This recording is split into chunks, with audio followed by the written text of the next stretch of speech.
Hello there. Welcome to the Gist Unplugged TV Live on the Gist today. Ghana's President Nana Akufo-Addo received world's first free COVID-19 vaccine. Let's check out details.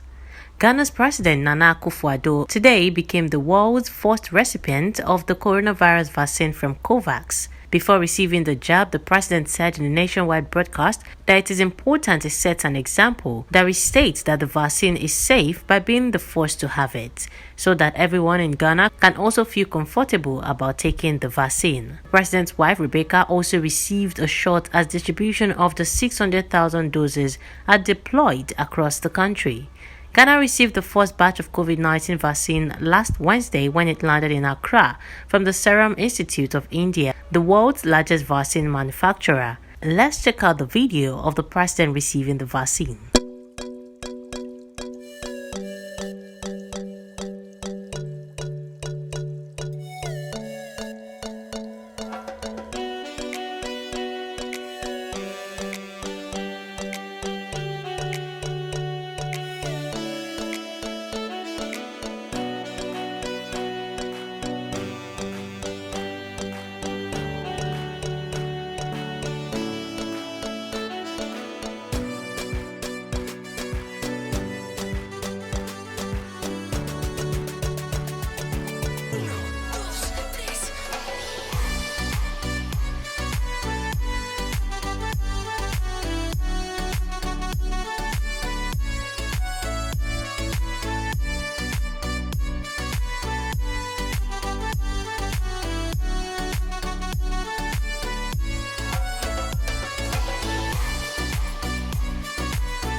And that's all we have for you today on The Gist. Remember to like and subscribe to Plug TV Live before you go.